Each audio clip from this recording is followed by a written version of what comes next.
Hello my dear student, welcome to my channel educare institute. আজকে আমরা আরেকটা নতুন ভিডিও নিয়ে চলে এসেছি এস ব্লক মৌলসমূহের পার্ট 3।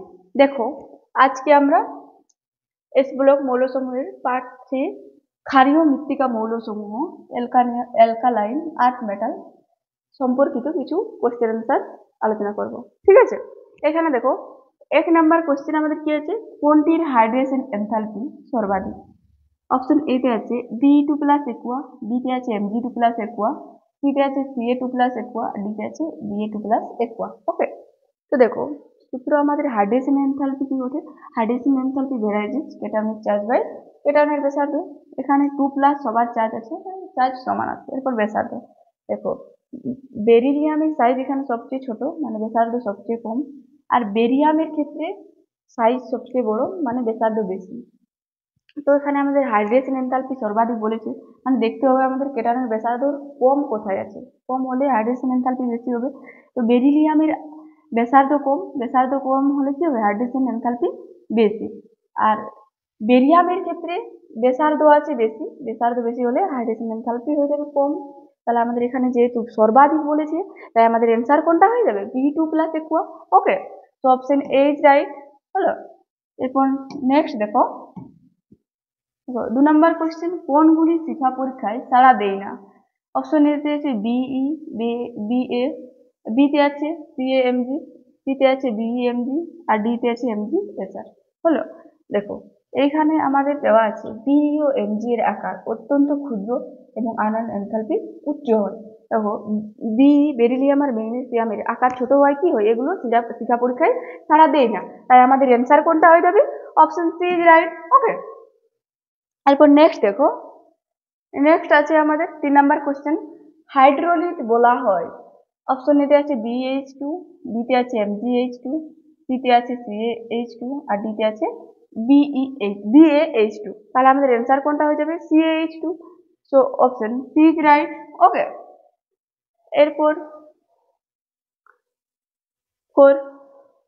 ফোর দেখো, এসিটিলাইট বলা হয়? অপশন এ তে আছে MgC2, বি তে আছে CaC2, সি তে আছে SrC2, আর ডি তে আছে BaC2। ওকে, দেখো CaC2 প্লাস জলের সাথে বিক্রিয়া করে আমরা পাচ্ছি কি, দেখো CaOH প্লাস HC1CH, মানে অ্যাসিটিলিন।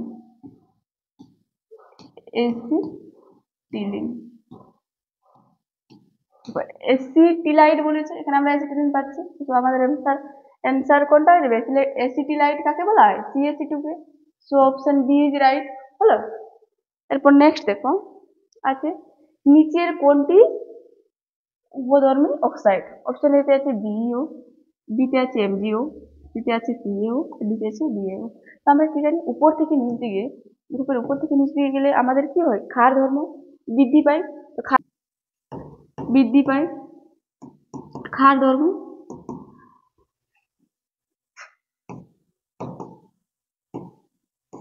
ক্ষার ধর্ম বৃদ্ধি পায়। তাহলে এখানে সবচেয়ে বেশি হচ্ছে ক্ষার, এখানে সবচেয়ে কম হয়ে যাচ্ছে বিইওতে, মানে বেরিলিয়াম অক্সাইড। তাহলে দেখো উভধর্মী অক্সাইড আমাদের বলেছে, তাহলে উভধর্মী অক্সাইড আমাদের কোনটা হয়ে যাবে, B E O, beryllium oxide. So option A is right. Okay, এরপর নেক্সট দেখো, নিচের কোনটির তাপীয় স্থায়িত্ব সর্বাধিক? অপশন এ তে আছে বিইও, বি তে আছে এমজিও, সি তে আছে সিএও, আর ডি তে আছে বিএও। তো দেখো এটা হচ্ছে আমাদের স্মল সাইজ বেরিলিয়াম, আর অক্সিজেন হচ্ছে স্মল সাইজ। আর বেরিয়ামের ক্ষেত্রে দেখো, বেরিয়াম অক্সাইডের ক্ষেত্রে এটা হচ্ছে আমাদের লার্জ সাইজ, আর এটা হয়ে যাচ্ছে আমাদের স্মল সাইজ।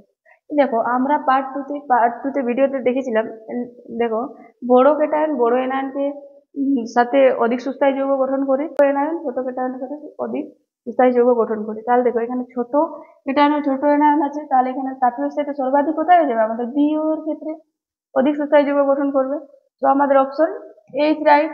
ওকে, এরপর নেক্সট দেখো, কোনটির ক্ষারকীয় চরিত্র সর্বাধিক? অপশন এতে আছে BOH2, বি তে আছে CaOH2, সি তে আছে SrOH2, আর ডি তে আছে BaOH2। তো দেখো বেরিলিয়ামের সাইজ ছোট, এদিকে আছে একটা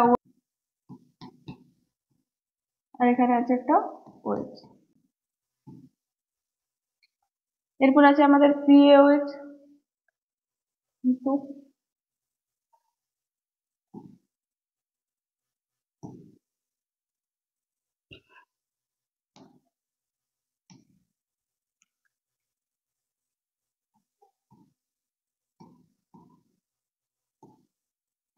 এদিকে দেখো, এদিকে হচ্ছে আমাদের OH, এটা তো OH, OH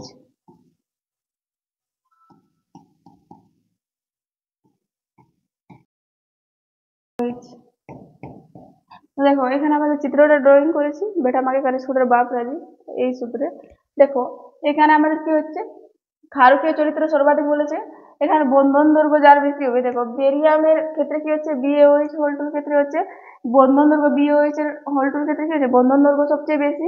বন্ধন দৈর্ঘ্য বেশি হলে সহজে একটা OH দান করবে, তো OH দান করবে, OH দান করলে কি হয়ে যাবে, ক্ষারকীয় চরিত্র বেশি হবে। তো এখানে আমাদের ক্ষারকীয় চরিত্র সর্বাধিক বলেছে, তাহলে কোথায় হবে, BaOH হোল টুতে। আর সবচেয়ে কম বললে হতো আমাদের BeOH হোল টু। আমাদের যেহেতু বেশি বলেছে সর্বাধিক, তাই আমাদের অ্যান্সার হয়ে যাবে BaOH হোল টু। তো option D is right. Okay, next দেখো, নিচের কোনটি জলে দ্রাব্যতা সর্বাধিক। অপশন এতে আছে BeOH হোল টু, বিতে আছে MgOH হোল টু, সিতে আছে CaOH হোল টু, আর ডিতে আছে BaOH হোল টু। হচ্ছে আমাদের স্মল সাইজ, আর OH হচ্ছে স্মল সাইজ। আর একেবারে আমরা নিচে বেরিয়াম অক্সাইডের ক্ষেত্রে দেখি, এ হচ্ছে দেখো এটা হচ্ছে লার্জ সাইজ, আর এটা হয়ে যাচ্ছে আমাদের স্মল সাইজ। তাহলে এই ক্ষেত্রে দেখো এখানে কি হচ্ছে, আমাদের আয়নীয় ব্যাসার্ধের পার্থক্য এখানে আমরা বেশি পাচ্ছি, আর এটা হচ্ছে যেহেতু দুটোই স্মল আর স্মল সাইজ, তাহলে আমাদের এখানে কি পাচ্ছি, আয়নীয় ব্যাসার্ধের পার্থক্য কম পাচ্ছি। তো যেখানে আমরা জানি কি যে আয়নীয় ব্যাসার্ধের পার্থক্য যা যত বেশি, সে জলের দ্রাব্যতা তত বেশি। তাহলে এখানে আমাদের জলের দ্রাব্যতা সর্বাধিক বলেছে, তাই আমাদের কি হয়ে যাবে, BaOH হোল টু। আর যদি কম বলতো তাহলে হয়তো BeOH হোল টু। ওকে, তো অপশন ডি ইজ রাইট। এরপর দেখো এখানে 9 নাম্বার কোশ্চেন, একমাত্র সমযোজী যৌগটি হলো। অপশন এতে আছে BeCl2, বিতে আছে MgCl2, সিতে আছে CaCl2, আর ডিতে আছে BaCl2। তো বেরিলিয়ামের সমস্ত হ্যালাইড গুলো কি হয়, সমযোজী প্রকৃতির হয়। আর লিথিয়ামের ক্ষেত্রে লিথিয়ামেরও সমস্ত হ্যালাইড গুলো সমযোজী প্রকৃতির হয়। সেখানে আমাদের বেরিলিয়াম দেখো BeCl2 আছে, তাই আমাদের সমযোজী যৌগ কোনটা হবে, BeCl2। So option A is right. Okay, এরপর 10 নাম্বার কোশ্চেন, এটা কি আছে, নিচের কোনটি সমযোজী ও জৈব দ্রাবকের দ্রাব্যতা সর্বাধিক।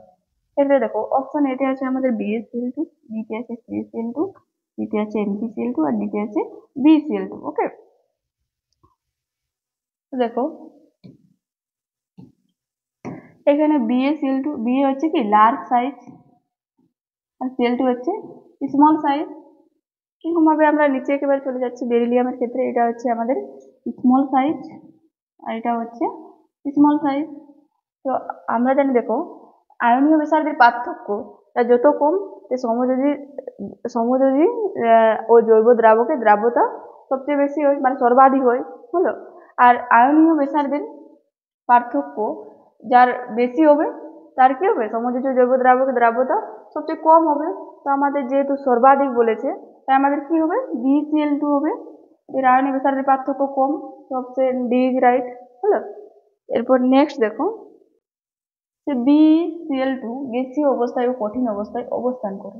অপশন এতে আছে ডাইমার, বিতে আছে শৃঙ্খল ও ডাইমার, আর সিতে আছে ডাইমার ও শৃঙ্খল, আর ডিতে আছে শৃঙ্খল ও শৃঙ্খল। তো দেখো গ্যাসীয় অবস্থায় ডাইমার রূপে অবস্থান করে BeCl2, আর কঠিন অবস্থায় কেমন অবস্থান করে, দেখো কঠিন অবস্থার এখানে চিত্রটা দেওয়া আছে, BCl এদিকে সিএল, দেখো বি এর 4টা ইলেকট্রন, আর এদিকে সিএলটা দুটো দিয়ে দিচ্ছে, মানে 6টা হচ্ছে, আর এই সিএলটা এই বেরিলিয়ামকে দুটো দিয়ে দিচ্ছে। একই রকম এইরকম ভাবে পরস্পর ইলেকট্রন দিয়ে দিচ্ছে, এরা শৃঙ্খল রূপে অবস্থান করছে এখানে। তাহলে আমরা কি পেয়ে গেলাম, গ্যাসীয় অবস্থায় অবস্থান করছে ডাইমার রূপে, আর কঠিন অবস্থায় শৃঙ্খল রূপে অবস্থান করছে BeCl2। তো আমাদের অপশন কোনটা হয়ে যাবে, অপশন সি আছে ডাইমার ও শৃঙ্খল, তো option C is right. Okay, এরপর নেক্সট দেখো, নিচের কোনটি তাপীয় স্থায়িত্ব সর্বাধিক। অপশন দিয়েছে BeCl, CO3, বিতে আছে CaCO3, সিতে আছে MgCO3 আর ডিতে আছে DaCO3। তাহলে এখানে দেখো ডি হচ্ছে স্মল সাইজ আর CO3 হচ্ছে লার্জ সাইজ।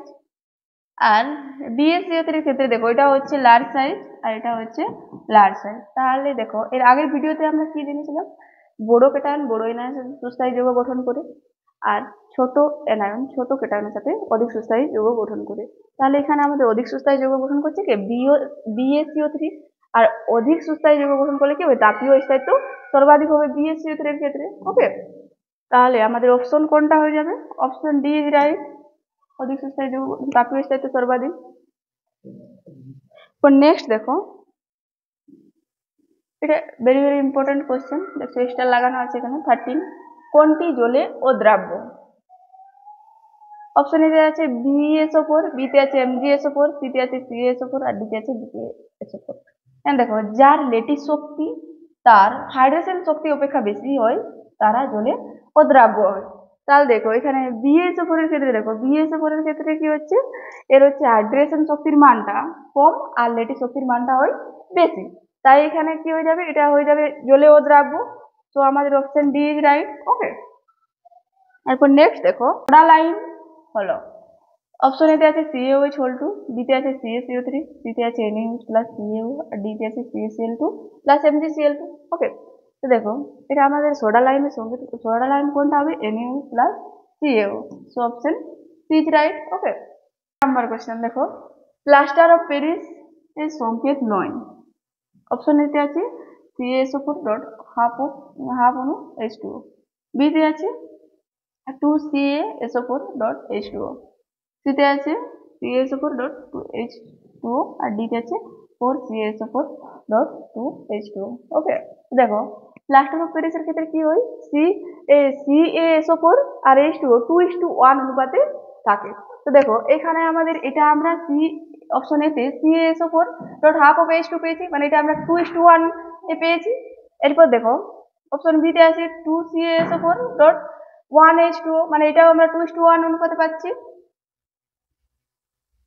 আর সিতে দেখো এটা কিন্তু আমরা পাচ্ছি CaSO4 ডট 2H2, এটা আমরা পাচ্ছি 1:2 অনুপাতে পাচ্ছি।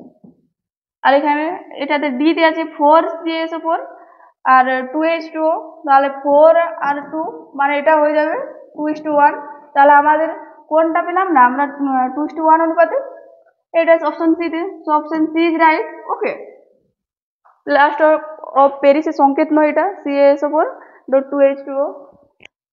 আজকে এই পর্যন্তই, এরপরের ভিডিও আমরা খুব তাড়াতাড়ি নিয়ে আসার চেষ্টা করবো। তোমরা ভিডিওটি ভালো লাগলে লাইক শেয়ার কমেন্ট এন্ড চ্যানেলটি সাবস্ক্রাইব করে দিও। ওকে।